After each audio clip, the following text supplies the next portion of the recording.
Como acontece num país de alta polarização emocional, a mídia sustentada pelo regime entoou loas ao clima descontraído do encontro, sugerindo que o presidente Lula usou sua proverbial capacidade de resolver tudo numa mesa de boteco para dialogar com o homem mais poderoso do mundo, que na vida privada provou ser um empreendedor meticuloso, arrogante e perspicaz. Saíram pérolas do tipo: Trump cai na real e aposta que Estados Unidos e Brasil vão se dar muito bem com Lula sem Bolsonaro. Assinado Eliane Cantanhede, a tia do disjuntor, no Estadão. Ministros do STF avaliam que conversa entre Lula e Trump abriu caminho para reverter sanções e veem Eduardo Bolsonaro isolado. O Globo, 7 de outubro. A corte demonizando a outra banda. Trump diz que pode vir ao Brasil e elogia Lula após ligação. Bom homem. UOL Notícias, 6 de outubro. Parece o líder que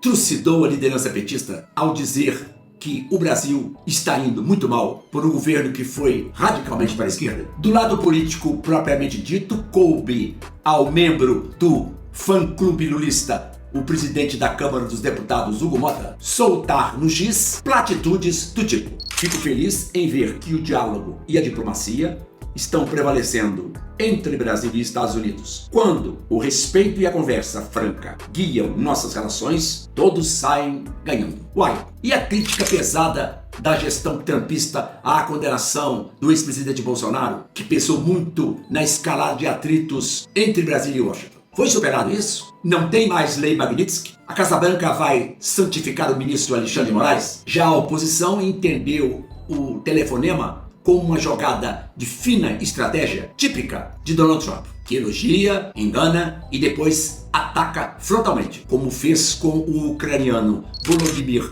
Zelensky no início do ano, quando após um bate-boca, o visitante foi convidado a deixar a Casa Branca. O deputado Sóstenes Cavalcante, da liderança do PL, expôs no X o seguinte: Trump deixou Marco Rubio, o secretário mais ideológico, para seguir as negociações das tarifas. Um recado direto ao plano. De fato, parece que o presidente brasileiro saiu com um porco espinho debaixo do braço, porque o seu desejo de trazer as negociações ao campo econômico, no sentido de diminuir o tarifaço, teve como resposta a remessa à autoridade mais avessa aos governos de esquerda da burocracia americana. Rubio é de ascendência cubana, tem histórico familiar carregado de experiências negativas com o comunismo e sempre manifestou ojeriza a Lula e seu governo. Não esconde isso, ao contrário, propaga sempre que tem que ser. Ele está por trás das sanções envolvendo revogação de vistos e pregação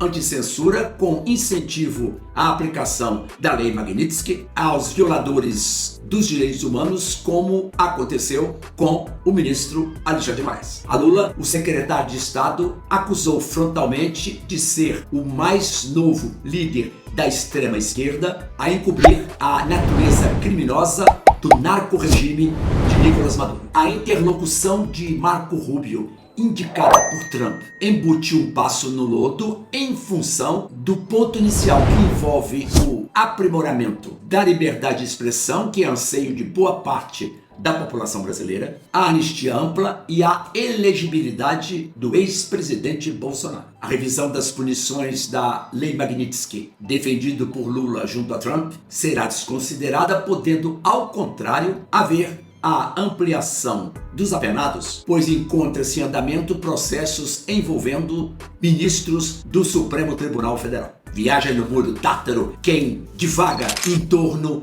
do descarte do bolsonarismo, porque o fenômeno pode já ter se descolado do seu inspirador para evoluir daqui para frente como expressão da direita e do seu ampliado contingente. O que espera o vice-presidente Geraldo Alckmin como principal personagem do governo nas rodadas de negociações com Marco Rubio é um clima de instabilidade, incerteza e má vontade, porque o interlocutor americano tem tolerância zero para com o tipo de política desenvolvida no Brasil de hoje. No fundo, Trump quer alinhar o Brasil aos interesses norte-americanos. E, obviamente, fortalecer a direita é uma forma de viabilizar esse projeto. Daí o empenho em colocar uma lupa em todas as marchas e contramarchas internas. O plano pode envolver o alívio da tensão sobre a direita a partir de algum tipo de negociação, ainda que o responsável